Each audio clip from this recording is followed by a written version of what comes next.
Pada tahun 1930-an, Pulau Bali menjadi pusat perhatian dunia. Di tengah riuh kolonialisme dan arus modernitas, seorang komponis asal Kanada bernama Colin McPhee datang ke pulau ini, bukan untuk berkuasa, tapi untuk mendengar. Dari rekaman piringan hitam yang sederhana, ia menemukan sesuatu yang mengubah seluruh hidupnya, irama Bali. Bersama istrinya, Jane Bello McPhee, meneliti dan merekam kehidupan masyarakat Bali, dari suara gamelan, ritual upacara, hingga keseharian rakyat di desa. Cuplikan-cuplikan film bisu yang mereka abadikan di antara tahun 1931 hingga 1938. Kini menjadi arsip visual yang langka. Membuka jendela menuju masa ketika Bali masih alami, murni, dan jauh dari industri pariwisata. Inilah sejarah Bali 1928. Sebuah perjalanan menembus waktu, bukan sekadar melihat masa lalu tapi memahami bagaimana irama dan kehidupan pernah berpadu dalam kesederhanaan yang menakjubkan. Di salah satu puri di Bali, tangan-tangan yang terampil sedang bekerja. Lelaki ini dikenal sebagai I Gusti Ketut Kandel, seorang maestro pembuat topeng dari Puri Abasan. Dalam kebudayaan Bali, topeng adalah perantara antara dunia manusia dan roh.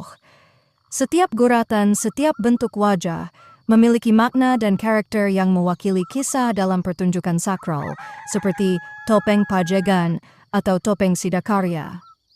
Colin McPhee merekam momen ini bukan hanya sebagai dokumentasi, tapi sebagai upaya memahami bagaimana masyarakat Bali memaknai seni sebagai bagian dari kehidupan spiritual.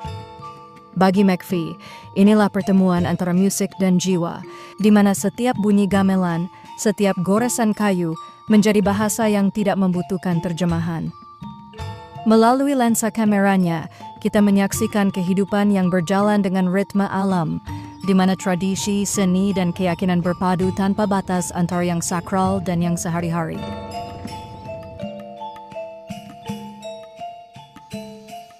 Di tepian sungai, kehidupan mengalir seperti airnya sendiri. Aktivitas ini disebut nyau, tradisi menjala ikan yang sudah dilakukan turun-temurun oleh warga Bali pedesaan.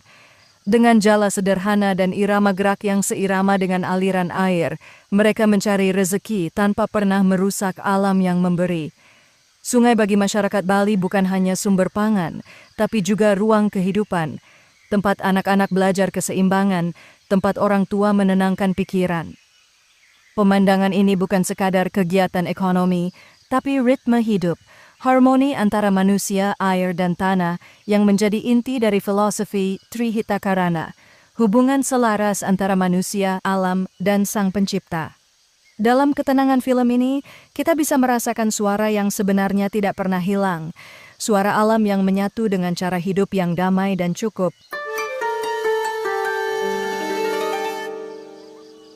Di tengah aliran sungai, dua sahabat sedang mandi bersama, manusia dan kerbau. Tradisi ini disebut Manjusang Kebo, memandikan kerbau sebelum kembali ke sawah. Bagi masyarakat Bali tempo dulu, kerbau bukan sekadar hewan pekerja. Ia dianggap bagian dari keluarga, bagian dari siklus hidup yang memberi makan dan menumbuhkan. Dalam keheningan ini, ada sesuatu yang sederhana namun mendalam. Hubungan tanpa kata antara manusia dan alamnya. Setiap percikan air, setiap usapan di tubuh kerbau adalah bentuk penghormatan. Sebuah cara berterima kasih pada makhluk yang membantu manusia menanam dan memanen kehidupan. Disinilah kita melihat keseimbangan yang nyaris hilang di zaman modern. Ketika manusia masih tahu cara bersyukur bahkan kepada binatang yang menemaninya bekerja. Momen seperti ini bukan sekadar pemandangan eksotis. Ia adalah puisi kehidupan yang nyata, tertulis bukan di atas kertas tapi di lumpur sawah dan arus sungai yang tenang.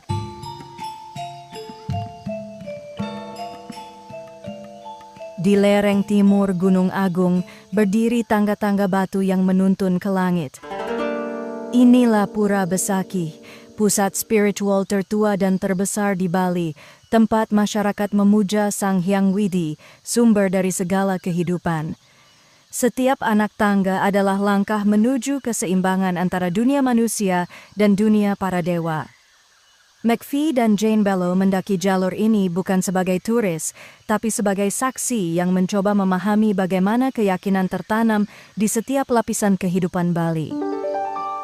Dari upacara, sesajen, hingga irama gamelan yang mengiringi doa, semuanya berpadu menjadi kesatuan yang tidak bisa dipisahkan dari cara orang Bali memandang dunia. Di hadapan Pura Besakih, waktu seakan berhenti. Tidak ada hiruk-pikuk kolonialisme, tidak ada bayang modernitas. Yang tersisa hanyalah kesetiaan manusia pada asalnya, pada alam, leluhur, dan Sang Pencipta. Inilah momen di mana kamera McPhee tidak sekadar merekam gambar, tapi menangkap roh dari sebuah peradaban yang masih hidup hingga kini.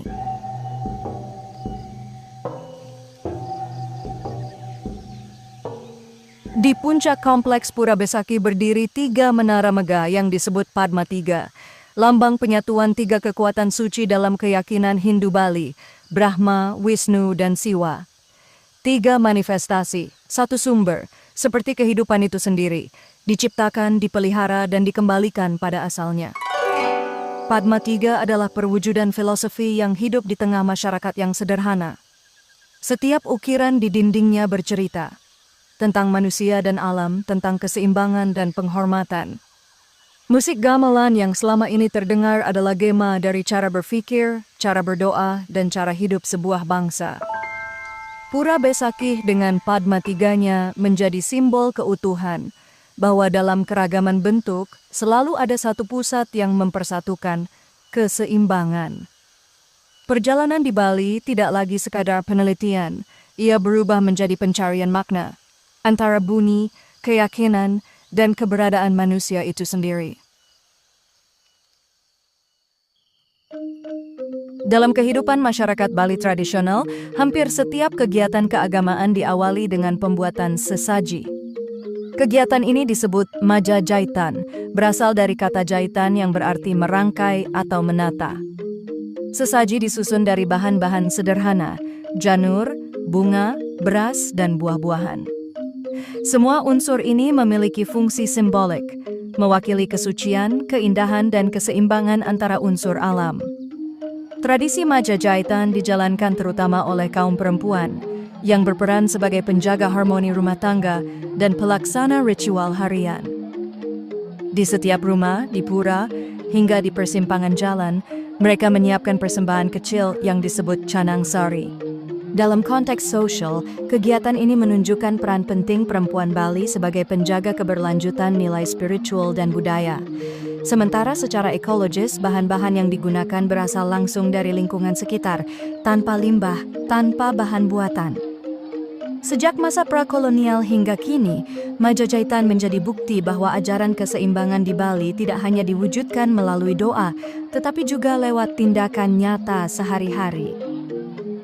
Tradisi ini menegaskan satu hal yang khas dari peradaban Nusantara, bahwa spiritualitas dan ekologi tidak pernah berdiri terpisah, keduanya tumbuh dari akar yang sama, penghormatan terhadap kehidupan.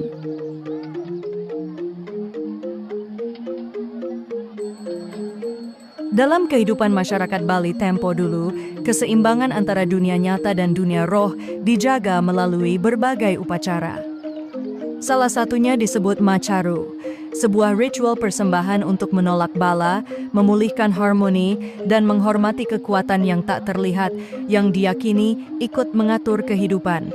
Hewan kurban, dupa, dan sesaji dipersembahkan sebagai bentuk penghormatan terhadap hukum alam yang diyakini harus dijaga agar kehidupan tetap seimbang. Macaru merupakan salah satu bentuk upacara keagamaan di Bali yang telah berlangsung sejak masa prakolonial. Fungsinya adalah untuk penyucian alam dan penolak bala, biasanya dilakukan setelah bencana, wabah, atau menjelang musim tanam baru. Prosesinya melibatkan berbagai bentuk persembahan, hasil bumi, bunga, dupa, dan hewan kurban. Semua melambangkan hubungan timbal balik antara manusia, alam, dan kekuatan gaib yang dipercaya menjaga keseimbangan semesta.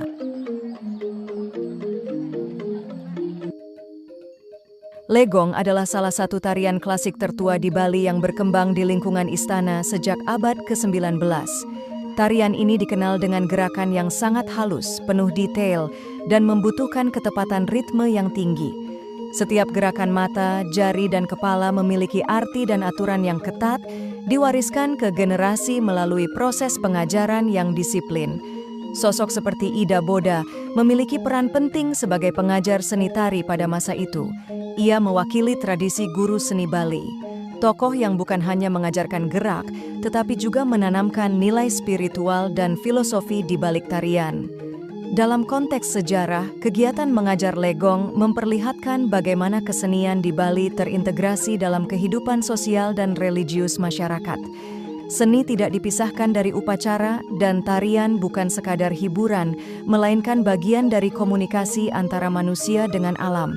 Tarian legong juga mencerminkan struktur sosial Bali tempo dulu, di mana seni menjadi bagian dari pendidikan moral dan kedisiplinan diri.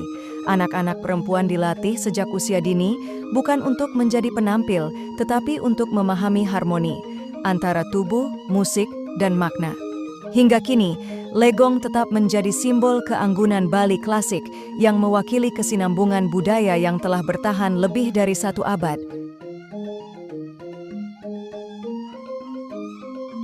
Dalam struktur masyarakat Bali tradisional, peran rohaniawan menempati posisi tertinggi dalam hierarki sosial dan spiritual. Sosok yang dikenal sebagai pedanda berasal dari kasta Brahmana, penjaga pengetahuan suci dan pelaksana ritual besar dalam agama Hindu Bali. Seorang pedanda tidak hanya memimpin upacara keagamaan, tetapi juga menjadi penghubung antara masyarakat dan ajaran Dharma. Ia berperan dalam menjaga kesucian doa, menentukan waktu upacara, serta mengajarkan nilai keseimbangan dalam kehidupan. Ida Pedanda Madesidemen dikenal sebagai salah satu tokoh penting di Bali Timur pada dekade 1930-an. Ia merupakan simbol otoritas keagamaan sekaligus penjaga tradisi lisan yang menafsirkan ajaran Weda ke dalam bahasa dan praktik masyarakat setempat. Dalam sistem budaya Bali, peran rohaniawan seperti ini memastikan kesinambungan antara keyakinan dan kehidupan sosial. Segala aktivitas masyarakat, dari pertanian, kesenian, hingga upacara keluarga, selalu dimulai dengan restu spiritual dari para pedanda. Tradisi ini memperlihatkan bahwa agama di Bali bukan sekadar sistem kepercayaan, tetapi kerangka hidup yang mengatur hubungan manusia dengan waktu, alam, dan keturunan.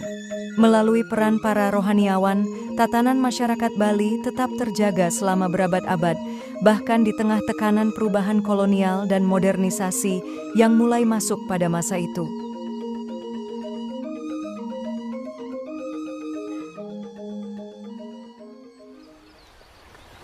Pura Tanah Lot merupakan salah satu pura utama di Bali yang berfungsi sebagai tempat pemujaan dewa penjaga laut. Secara geografis, pura ini dibangun di atas batu karang besar yang menjorok ke laut, pada garis pantai barat daya Pulau Bali. Posisi ini mencerminkan sistem keagamaan masyarakat Bali yang membagi tempat suci berdasarkan arah mata angin dan elemen alam. Dalam tradisi setempat, pura-pura penjaga laut berperan menjaga keseimbangan antara daratan dan lautan, dua unsur penting yang menopang kehidupan masyarakat agraris pesisir. Pura Tanah Lot diperkirakan berdiri sejak abad ke-16 pada masa berkembangnya jaringan spiritual dan politik antara kerajaan-kerajaan Bali di pesisir selatan. Keberadaannya memperlihatkan kemampuan masyarakat Bali dalam membangun struktur religi pada lokasi yang sulit dijangkau, sekaligus mempertahankan hubungan ritual dengan kekuatan alam yang dianggap sakral. Pada dekade 1930-an, tempat ini belum menjadi destinasi wisata. Ia berfungsi murni sebagai pusat kegiatan keagamaan dengan akses terbatas pada waktu-waktu tertentu sesuai kalender Bali. Pura Tanah Lot menjadi bukti bahwa kehidupan spiritual di Bali tidak hanya berpusat pada dataran dan lereng gunung, tetapi juga merambah wilayah pesisir, membentuk sistem kepercayaan yang mencakup seluruh lanskap pulau. Jatiluwih merupakan kawasan persawahan di Bali bagian tengah yang dikenal dengan sistem pengairan tradisional bernama subak. Secara geografis, wilayah ini berada di kaki pegunungan dengan kemiringan lahan yang memungkinkan aliran air mengalir secara bertingkat dari hulu ke hilir. Sistem subak tidak hanya mengatur pembagian air, tetapi juga menentukan pola tanam, waktu panen, dan perawatan lingkungan. Keputusan dalam subak dibuat secara bersama oleh para petani melalui musyawarah di balai desa. Pada dekade 1930-an, kawasan Jatiluwi masih sepenuhnya berfungsi sebagai pusat produksi pangan lokal, jauh sebelum menjadi destinasi wisata. Pemandangan sawah bertingkat menunjukkan bagaimana masyarakat Bali mengelola alam tanpa merusak struktur tanah. Dari sudut pandang sejarah, Jatiluwi mencerminkan kemampuan adaptasi masyarakat agraris terhadap kondisi geografis pulau yang berbukit dan berbatu.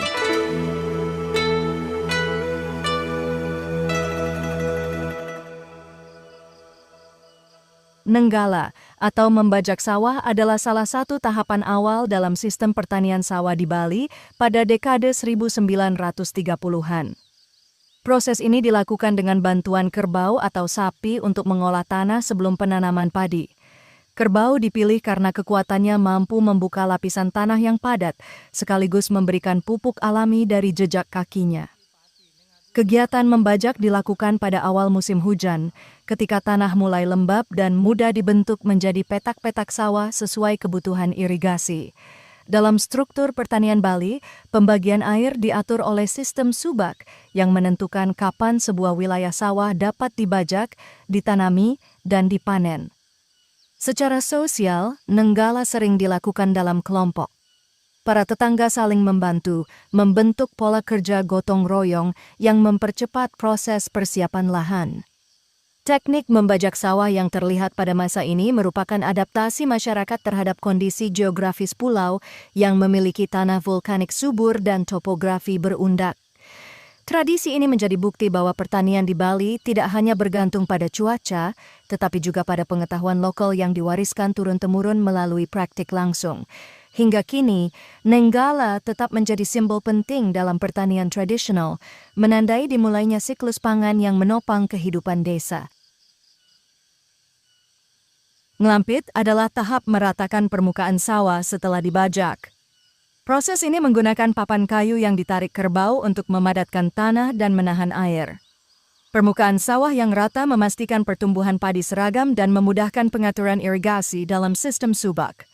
Teknik sederhana ini menjadi bagian penting pertanian Bali sejak masa prakolonial dan masih digunakan hingga kini.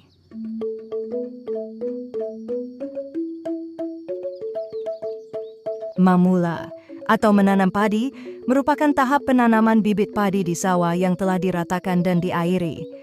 Bibit ditanam dengan jarak tertentu untuk memastikan sirkulasi air dan cahaya tetap terjaga. Tahap ini menentukan kualitas pertumbuhan padi dan menjadi bagian penting dalam sistem subak.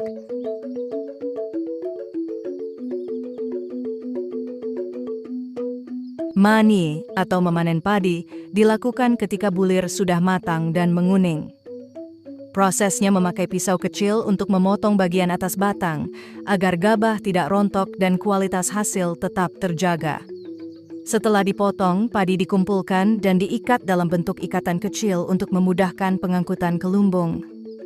Pada masa ini, panen hampir selalu dilakukan secara gotong royong. Tetangga saling membantu untuk mempercepat pekerjaan, sekaligus mengurangi risiko padi rusak akibat hujan. Mani menjadi penanda berakhirnya satu siklus tanam dalam sistem subak dan membuka jalan bagi persiapan musim berikutnya.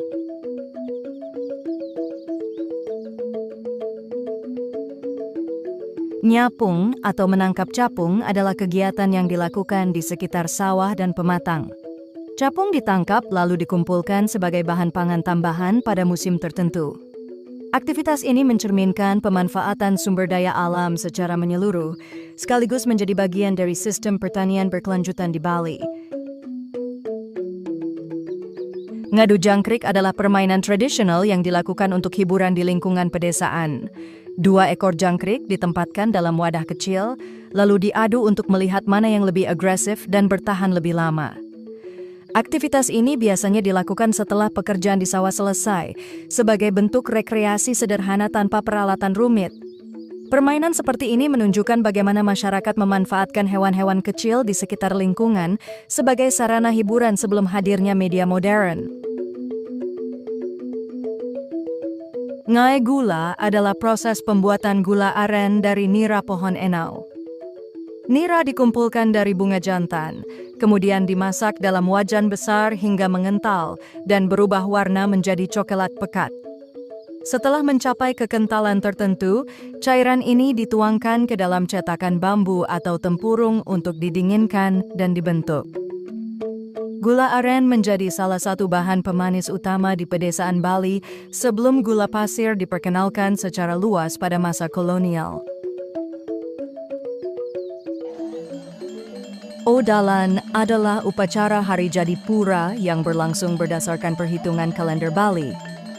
Setiap pura memiliki jadwal odalan sendiri, dan perayaan ini dapat berlangsung hingga beberapa hari, melibatkan musik gamelan, tarian, dan prosesi sesaji. Pura Kehen di Bangli merupakan salah satu pura penting pada masa itu, yang berfungsi sebagai pusat kegiatan keagamaan dan sosial di kawasan pegunungan. Pada dekade 1930-an, odalan menjadi momentum berkumpulnya warga dari berbagai banjar untuk memperkuat hubungan spiritual dan solidaritas desa. Dalam tradisi Bali, barong merupakan simbol pelindung desa yang dijaga secara turun-temurun. Pada upacara tertentu, barong dari satu wilayah dapat berkunjung ke pura di wilayah lain. Praktik ini disebut mapedek dan berfungsi untuk memperkuat hubungan ritual antar komunitas. Barong payangan berkunjung ke Pura Kehen sebagai bagian dari prosesi keagamaan yang telah berlangsung sejak masa pra-kolonial. Kehadiran barong dipercaya membawa energi pelindung, menolak gangguan, dan menegaskan status spiritual pura yang dikunjungi. Prosesi ini melibatkan iringan gamelan, pembawa umbul-umbul, serta rombongan warga yang berjalan dari desa asal menuju lokasi upacara. Selain bernilai religius, tradisi ini juga memperkuat ikatan sosial antar banjar, menyatukan masyarakat dalam kalender adat yang sama. Dokumentasi dari dekade 1930-an ini menunjukkan bahwa jaringan ritual semacam ini telah berperan menjaga stabilitas sosial budaya di Bali, jauh sebelum administrasi modern diperkenalkan. Dalam struktur keagamaan Bali, terdapat beberapa tingkatan pemangku yang memimpin ritual di tingkat pura. Jero Gede Kehen memegang peranan utama sebagai pemimpin upacara di kawasan Pura Kehen, mengatur tata cara persembahan dan urutan prosesi. Jero Mangku Penyarikan bertugas menjaga catatan upacara, perhitungan kalender adat, serta koordinasi antar pengurus pura. Jero Mangku Pasek mendampingi prosesi, memastikan kelancaran jalur persembahan, serta memelihara benda-benda suci yang digunakan dalam ritual. Pembagian peran ini menunjukkan sistem organisasi keagamaan yang teratur, yang telah berlangsung sejak masa kerajaan lokal sebelum administrasi kolonial. Pada odalan, ketiga peran ini bekerja bersama untuk menjaga ketertiban ritual, sekaligus mempertahankan warisan tata upacara yang diwariskan turun-temurun.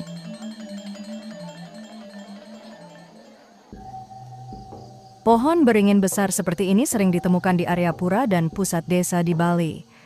Secara ekologis, akar gantungnya mampu menahan erosi dan menyimpan kelembapan tanah, sehingga lingkungan di sekitarnya tetap stabil. Dalam sistem kepercayaan lokal, beringin dianggap sebagai tempat berdiamnya kekuatan tak kasat mata. Karena itu, ruang di bawahnya tidak digunakan sembarangan dan sering dipasangi kain sakral sebagai penanda. Pada upacara tertentu, masyarakat melakukan persembahan di sekitar pohon ini untuk menjaga keseimbangan antara wilayah yang terlihat dan yang tidak terlihat. Makepung adalah tradisi balap sapi yang berkembang di wilayah pesisir barat Bali, terutama di daerah Jembrana. Kegiatan ini dilakukan di lahan persawahan yang mulai mengering setelah masa panen, ketika kondisi tanah masih cukup lembek untuk dilintasi. Sepasang sapi dihias dan dipasangkan pada kereta ringan, kemudian ditarik dengan kecepatan tinggi untuk menentukan pasangan tercepat dan paling kuat. Tradisi ini mencerminkan hubungan erat antara masyarakat Bali dengan hewan pekerja, serta menjadi bentuk rekreasi setelah musim tanam selesai. Pada dekade 1930-an, Makepung belum menjadi atraksi wisata, tetapi menjadi bagian dari kalender adat setempat sebagai ajang kebanggaan desa.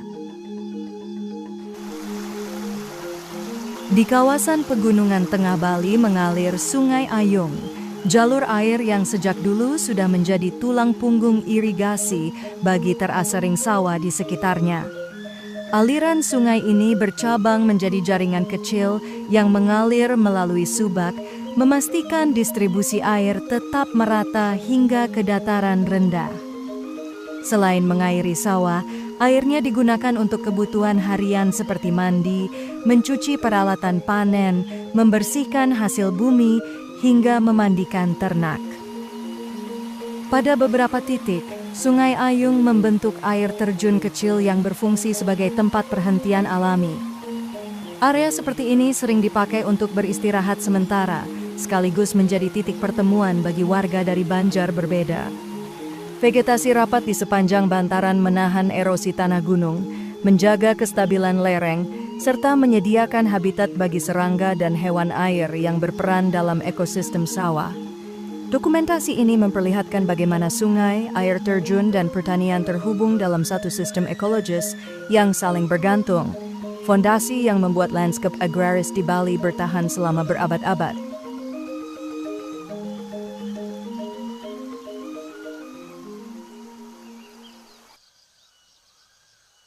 Kawasan Sange dikenal sebagai hutan pala dengan pepohonan tinggi yang tumbuh rapat sejak prakolonial.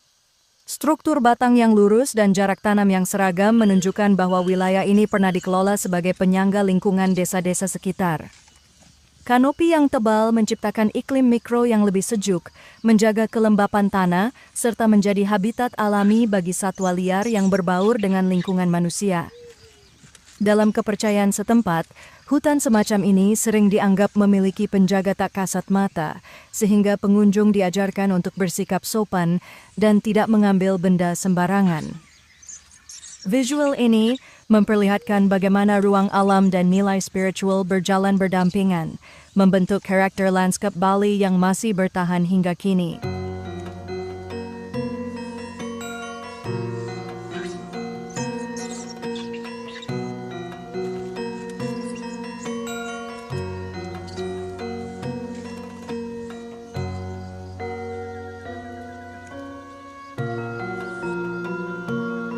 Klesih atau trenggiling merupakan satwa pemakan semut dan rayap yang hidup di kawasan hutan. Sisiknya yang keras berfungsi sebagai pertahanan alami. Ketika terancam, tubuhnya menggulung rapat untuk melindungi bagian vital. Kehadiran trenggiling di suatu wilayah biasanya menandakan populasi serangga tanah yang stabil, sehingga menjadi indikator kesehatan ekosistem hutan. Aktivitas penggalian sarang semut oleh satwa ini turut membantu sirkulasi udara dalam tanah, memperbaiki struktur lapisan bawah, dan mendukung pertumbuhan vegetasi.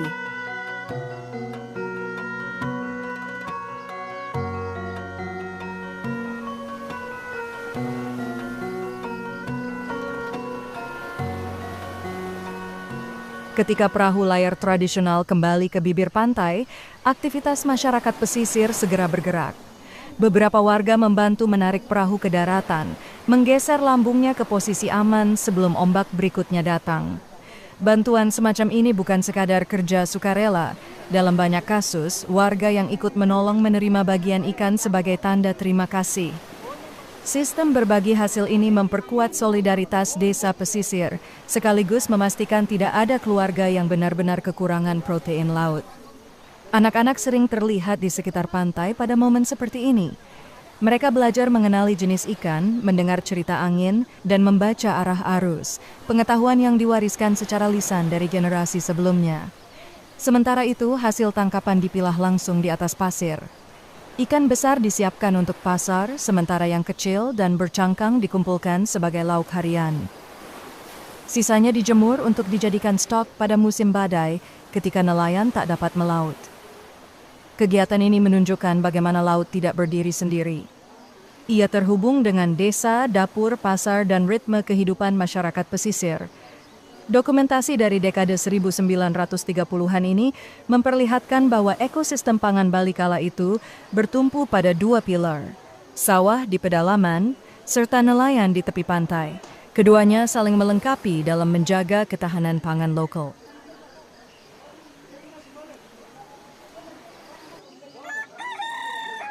Dalam masyarakat Bali tempo dulu, matajan atau sabung ayam tidak hanya dipahami sebagai hiburan, tetapi juga terikat pada ritual keagamaan tertentu. Pertarungan ayam jantan dipandang sebagai simbol keseimbangan antara kekuatan baik dan buruk, serta menjadi bagian dari upacara penyucian darah untuk menolak bala. Di luar konteks ritual, kegiatan ini berfungsi sebagai ruang berkumpulnya kaum lelaki untuk bertukar kabar, berdiskusi tentang hasil panen, dan menentukan rencana kerja desa. Taruhan kecil sering terjadi di sekitar arena, namun nilai sosialnya lebih menonjol, mempererat relasi, mengukur ketangkasan hewan ternak, sekaligus memelihara tradisi kompetisi lokal.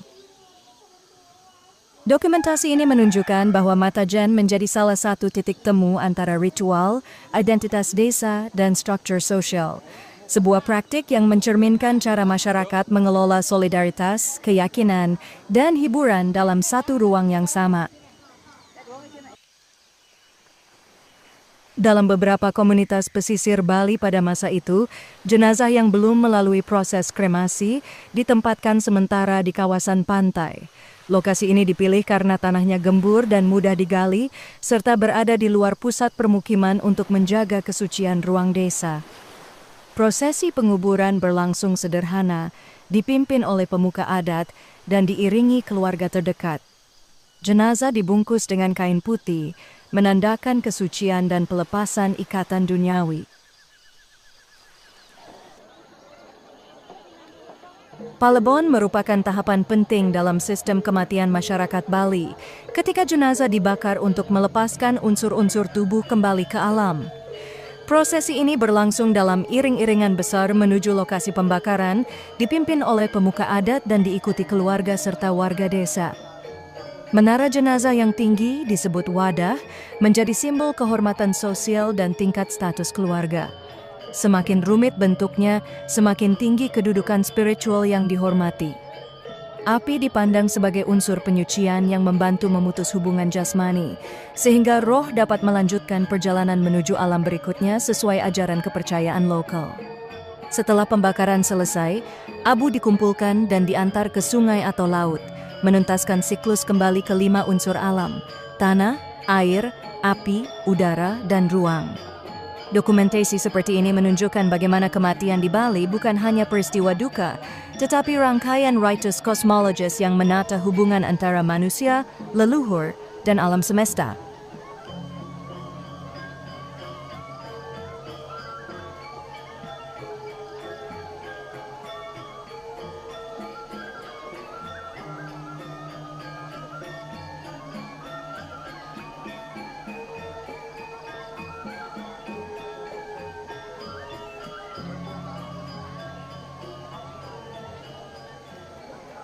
Dalam masyarakat Bali tempo dulu, terdapat tingkatan upacara kematian yang membedakan status sosial, pengaruh keluarga, serta posisi spiritual seseorang dalam komunitas.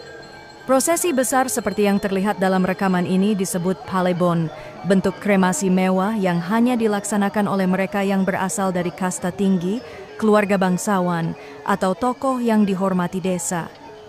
Menara jenazah yang tinggi dan berornamen rumit menjadi pusat perhatian. Struktur ini melambangkan perjalanan roh menuju alam atas, sekaligus menunjukkan kemampuan keluarga dalam mengerahkan tenaga, bahan, dan pengetahuan ritual. Semakin besar struktur wadah, semakin tinggi penghormatan sosial yang diberikan. Palebon besar bukan sekadar perilisan jasad. Ia merupakan panggung kosmologis. Api yang membakar tubuh dipandang sebagai unsur penyuci, memutus ikatan jasmani, dan mengantar roh menuju reinkarnasi yang lebih baik. Di sekitar arena, masyarakat berkumpul dalam jumlah besar. Mereka membantu memikul wadah, menata jalur prosesi, menyiapkan sesaji, dan memainkan gamelan khusus yang hanya digunakan untuk upacara kematian.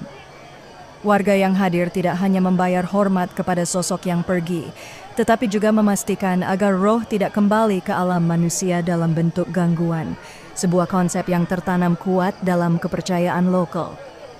Pada bagian tepi prosesi, terlihat pemuka adat dan penjaga ritual mengawasi tahapan-tahapan penting. Mereka memastikan bahwa mantra, persembahan, dan arah gerak wadah sesuai dengan kalender sakral. Sebab kesalahan kecil dianggap dapat mengganggu keseimbangan antara dunia manusia dan dunia roh. Setelah pembakaran selesai, abu dikumpulkan dalam wadah kecil dan diantar menuju sungai atau laut. Tindakan ini menandai kembalinya unsur tubuh ke 5 elemen alam: bumi, air, api, udara, dan ruang. Sebuah konsep kosmologi yang sudah hidup jauh sebelum tercatat dalam tulisan. Kematian di Bali adalah sebuah siklus, bukan akhir. Ia menyentuh aspek sosial masyarakat, menguji solidaritas desa, memanggil leluhur, dan menegaskan kembali hubungan antara manusia, alam, serta kekuatan yang tidak terlihat. Dari sudut pandang sejarah, upacara seperti ini menjadi bukti bahwa Bali telah memiliki sistem ritus kematian yang kompleks, terstruktur, dan penuh makna, bahkan di luar pengaruh administrasi kolonial atau teknologi modern. Palebon besar adalah bentuk penghormatan tertinggi. Sebuah pelepasan yang dilakukan dengan kesadaran bahwa manusia adalah bagian dari siklus kosmik yang lebih luas daripada sekadar kehidupan di dunia. Rekaman ini memperlihatkan satu hal yang sering terlupa, bahwa masyarakat Bali telah memiliki tata nilai, teknologi lokal, dan sistem ritual yang teratur jauh sebelum modernisasi datang mengetuk. Setiap sawah, sungai, pura, dan upacara bukan berdiri sendiri, melainkan terhubung dalam satu jaringan ekologi dan keyakinan yang menjaga keseimbangan hidup sehari-hari. Apa yang terlihat di sini bukan sekadar masa lalu, tetapi sebuah model bagaimana manusia hidup berdampingan dengan alam tanpa merusaknya, sambil tetap memelihara identitas spiritualnya. Di tengah perubahan zaman, visual seperti ini menjadi pengingat bahwa kebudayaan bukan sekadar tampilan luar. Ia adalah sistem pengetahuan, ketahanan sosial, dan cara manusia memaknai keberadaan. Jejak-jejak ini mungkin senyap dalam gambar hitam putih, tapi napasnya masih terasa dalam lanskap Bali hari ini, pada sawah bertingkat, pada upacara di pura, dan pada kehidupan desa yang tetap menjaga ritme kosmisnya.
Setelah proses pembakaran selesai, abu jenazah dibawa menuju pantai dalam prosesi yang disebut nganyut.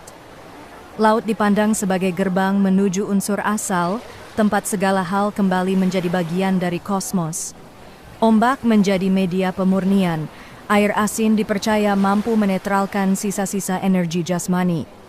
Warga yang ikut mengantar bertugas memastikan abu larut sepenuhnya ke laut sebagai simbol pelepasan tanpa ikatan. Di titik ini, roh dianggap telah menyelesaikan perjalanan dari dunia manusia menuju alam leluhur. Tradisi ini memperlihatkan cara masyarakat Bali menghubungkan ritual kematian dengan lanskap alam, gunung sebagai tempat asal, laut sebagai tempat kembali. Dalam konteks sejarah, nganyut menegaskan pemahaman ekologis yang kuat. Tubuh manusia bukan milik individu semata, tetapi bagian dari siklus air, tanah, dan udara di kepulauan ini. Rekaman hitam putih ini menangkap detik-detik ketika komunitas melepas seseorang untuk terakhir kalinya tanpa tangisan dramatis, namun dengan penghormatan pada hukum alam yang telah mereka ikuti turun-temurun.